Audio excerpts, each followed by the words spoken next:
Hello everyone, thank you for watching my video. Today we will learn about basic problem of translation, vocabulary equivalence. Different words have different meaning to different culture. Idiomatic equivalence. Not all culture understand the items. We use grammatical syntactical equivalence. Not all language have the same grammar. Experimental equivalence. Not all culture have the same experiences. Conceptual equivalence. Some meanings are not universally shared. आज का जो topic है वो है basic problem of translation. जो translation करने में basics problem आती है उनके बारे में. जो पहला है वो है वोकैबुलरी. जो हमारा वोकैबुलरी है वो होता है वर्ड मीनिंग. वर्ड मीनिंग का जो वर्ड है मतलब हर वर्ड का डिफरेंट मीनिंग होता है टू द डिफरेंट कल्चर. हर कल्चर में अलग अलग मीनिंग होता है. जैसे हिंदी में अगर हिंदी भी हम पढ़ रहे हैं तो हिंदी में एक वर्ड का बहुत सारा मीनिंग होता है. उसके सिनोनिम्स होते हैं, एंटोनिम्स होते हैं. वैसे ही इंग्लिश में भी हम एक वर्ड को कई जगह पर अलग अलग तरीके से यूज़ करते हैं. तो इन दोनों में हिंदी और इंग्लिश दोनों कल्चर्स में एक वर्ड का दो मीनिंग हो सकता है. तो यही इसका कहने का मतलब है कि different word have different meaning to different culture. Idiomatic equivalence. Not all culture understand the items. We use grammatical syntactical equivalence. Not all language have the same grammar. Her language के पास सेम ग्रामर नहीं होता है. हर language का अपना एक अलग grammar होता है. उसका जो कल्चर होता है उसको अंडरस्टैंड करने का हमारा जो आइडियम्स है वो अलग तरीके का है.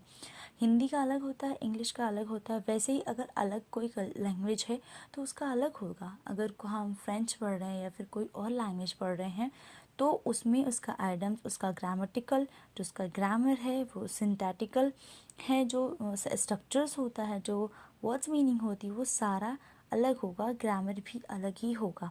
एक्सपेरिमेंटल इक्विवेलेंस मतलब जो प्रयोगात्मक चीज़ें हैं जो कि कल्चर में हम यूज़ करते हैं ना. मतलब अगर हम किसी लैंग्वेज को ट्रांसलेट कर रहे हैं तो सबसे पहले एक्सपेरिमेंट करते हैं कि कौन सा वर्ड, कौन सा सिमेटिक, कौन सा सिंटेक्स और कौन सा वर्ड अलग अलग कल्चर में क्या रूल करता है, क्या उसकी आइडेंटिटी है, क्या उसकी वैल्यू है. हम ये पता करते हैं. पहले हम एक्सपीरियंस करते हैं उन चीज़ों को, फिर हम ट्रांसलेट कर पाते हैं.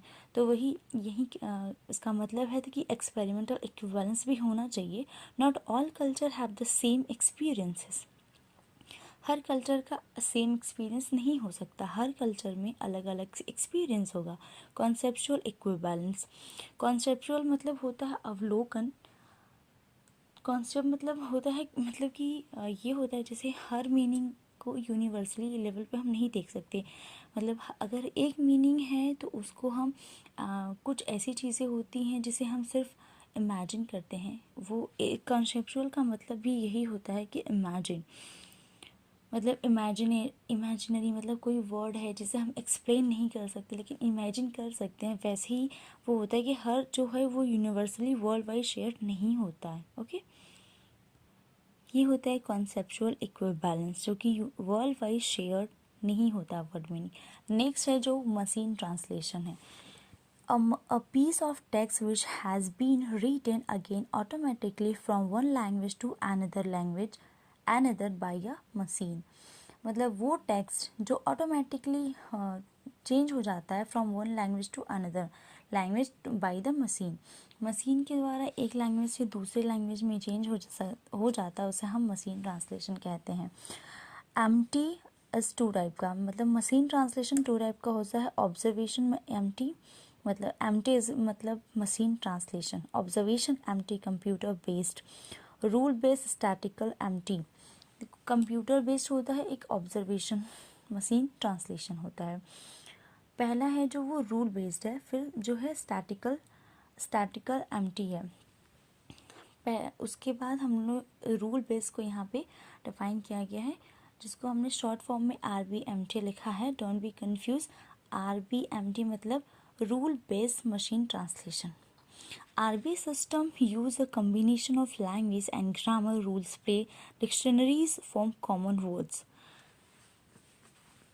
जो रूल बेस्ड सिस्टम है वो कम्बिनेशन है लैंग्वेज ग्रामर रूल्स का, लैंग्वेज एंड ग्रामर रूल को कंबाइन करके हम उसको डिक्शनरी वर्ड्स में, मतलब डिक्शनरी वर्ड्स को, कॉमन लैंग्वेज को, ग्रामर रूल्स को मिला के बनाएंगे, वो रूल बेस्ड मशीन ट्रांसलेशन होगा। उसमें हम ग्रामर रूल्स का यूज़ करेंगे, लेक्सिकॉन मतलब शब्दकोश, सॉफ्टवेयर प्रोग्राम मतलब जैसे हम लोग उसको हम सर्च करके फिर किसी भी सॉफ्टवेयर किसी प्रोग्राम में तैयार करते हैं, ठीक है ना। जैसे हम इंटरनेट का यूज़ करके, जैसे गूगल क्रोम का हम वर्ड मीनिंग निकालते हैं, लेक्सिकॉन मतलब शब्दकोश होता है, ग्रामर, इन सब चीज़ को हम यूज़ करके हम RBMT मतलब रूल बेस्ड मशीन ट्रांसलेशन कर सकते हैं।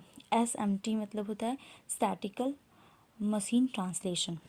स्टैटिकल मतलब होता है अंक वितरण, मतलब अंक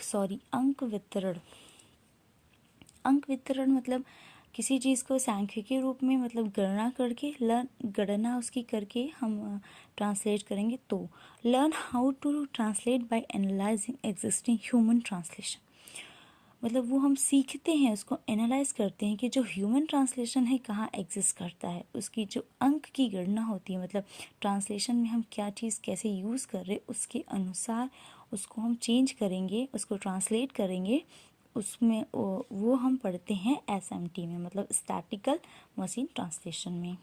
idea of MT machine translation में be tracked back to 17th century. जो आइडिया है मशीन ट्रांसलेशन का वो 17th सेंचुरी से मतलब पीछा करता हुआ आ रहा है कह सकते हैं, but you understand on your way. Okay, in 1629 Rene Descartes propose a universal long. 1629 में Rene Descartes propose a universal long को हम, जो रेने डेस्कार्ट है ये एक यूनिवर्सल लॉन्ग मतलब जो वर्ल्ड वाइड चलता हो, उन्होंने रेने डेस्कार्ट ने ये प्रपोजल दिया था कि ऐसी चीज़ जो वर्ल्ड वाइड लॉन्ग हो, मतलब हमेशा चलता रहे, ठीक है।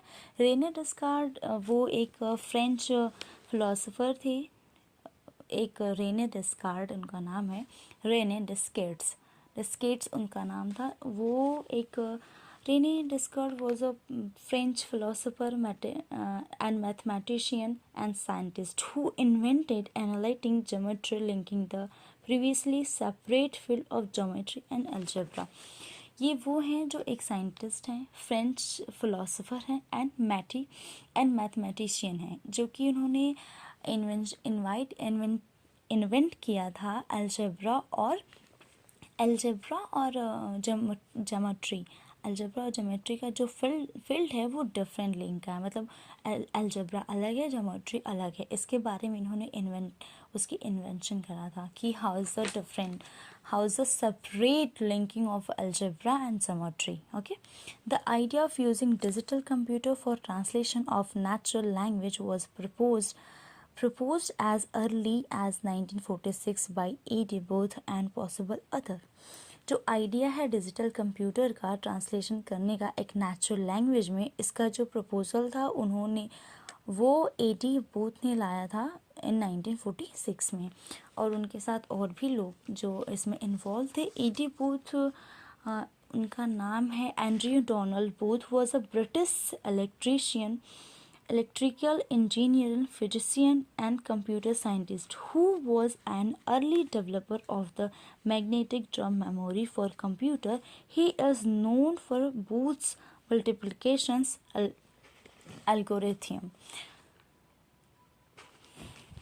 Okay, the process of translation, human translation, decoding the meaning of ST मतलब source text, de-encoding the meaning in the TL, मतलब डिकोडिंग, जो डिकोड होता है, डिकोडिंग मतलब होता है कि अब किसी शब्द का संकेत, मतलब अगर हम किसी शब्द में कोई संकेत दे रहे हैं तो वो कहने का मतलब कि जो सोर्स टेक्स्ट में संकेत दिया गया है उसका एक्यूरेट मीनिंग इनकोड करते हैं TL में, मतलब टारगेट लैंग्वेज में, ठीक है। To decode the meaning of the ST and ST in its existing, the translator must have interpret and analyzing of the feature of text, a process that required in a depth knowledge of grammar, semantics, syntax, items, etc. of the SL as well as the culture of its speakers.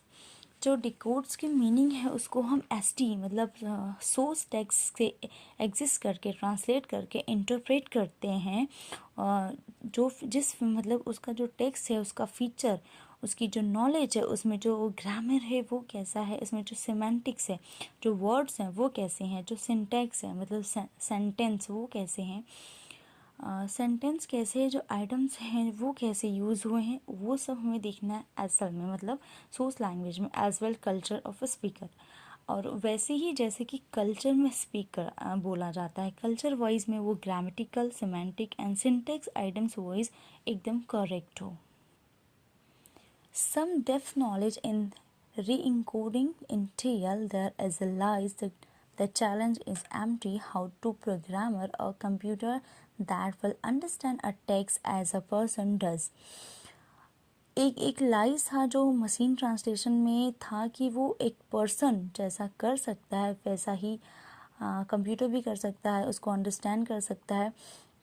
ऐसा नहीं था, जो machine translation था वो accurate word by word translate कर देता था, लेकिन एक पर्सन अगर ट्रांसलेट करता है तो वो कल्चर वाइज और जो भी चीज़ें हैं उसको देखेगा, मतलब वर्ड मीनिंग, उसके आइटम्स, उसके वर्ड्स, लेक्सिकॉन, जो भी चीज़ें हैं वो उसको अंडरस्टैंड करेगा अगर एक पर्सन एक टेक्स्ट को ट्रांसलेट करता है तो।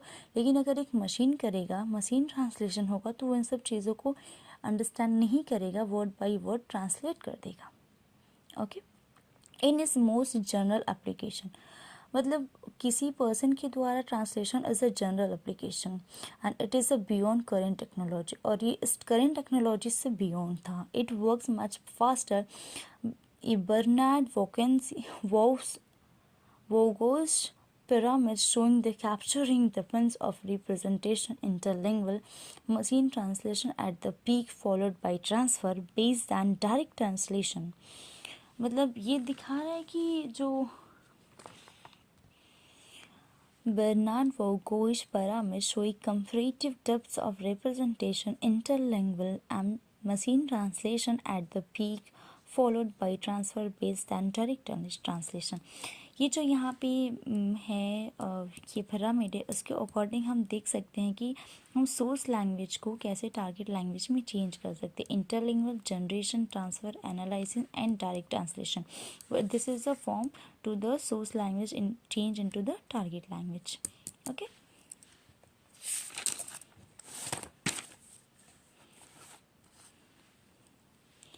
empty can a method based on linguistic rule, which means that words will be translated in a language, in a linguistic way the most suitable words of the TL will replace the one in the SL। Machine translation can method based on a linguistic rules, जो machine का translation होता है वो linguistic के rule पे based होता है। That means word will be translated in the linguistic way, जो वर्ड्स है वो ट्रांसलेट होंगे लिंग्विस्टिक वे में। Is the most suitable word in the TL will be replace on in the source language. जो TL होगा वो suitable words को replace कर देगा सोर्स लैंग्वेज से टारगेट लैंग्वेज में। Generally RB method phase a text usually creating a intermediary symbolic representation from which the text in the TL is generate। RB methods मतलब है एक generally RB methods phase the text कर जो intermediary है वो symbolic है, सिंबॉलिक्स words हैं उसको रिप्रेजेंट करता है एक टेक्स्ट में, उसके TL इज जनरेट। जब हम लोग टारगेट लैंग्वेज में जनरेट करते हैं एक टेक्स्ट को उसके रिप्रेजेंटेशन के इसके सिंबॉलिक वर्ड से, तो देखते हैं कि वो RB मेथड फ्रेज कर रहा है या नहीं। RB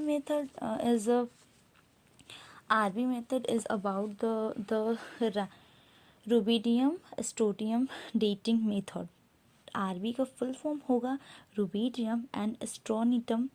Dating method is a radiometric dating technique used by scientists to determine age of rocks and mineral from the quantity they contain the specific its of a rubidium. ये एक method होता है जो कि रॉक्स और minerals को find out करने में होता है. और वैसे ही हम ट्रांसलेशन में भी कुछ मेथड को फॉलो करते हैं उसकी मतलब टीएल है जो टारगेट लैंग्वेज है उसको एक्यूरेट बनाने के लिए. ओके उसको राइट बनाने के लिए. Rule based machine translation. This type of translation is use mostly in the certain of dictionaries and grammar programs. RBMT involve more information about the linguistic of SL and T. The basic approach involves linking the structure of the input sentence with structure of the output sentence. Transfer based MT. जो transfer होता है वो किस पे based होता है? Machine translation पर. Similar to interlingual MT it's creates a transfer translation from an intermediate representation that similar the meaning of the original sentence. Interlingual MT machine translation is different particularly on the language pair involved in the translation. Okay, interlingual MT is one instance of RBMT. Rule-based machine translation approach the SL the base transformation transformed into an interlingual to the interlingual language, a language naturally represent that is the independent of any language. The target language is then generate out of the interlingual. Okay I hope कि आपको सब समझ में आया होगा. और जो भी इसमें डिफ़िकल्ट वर्ड मीनिंग है उसको हम as a short video mention कर देंगे. Thank you for watching and please forgive me for my words pronunciation. Thank you so much.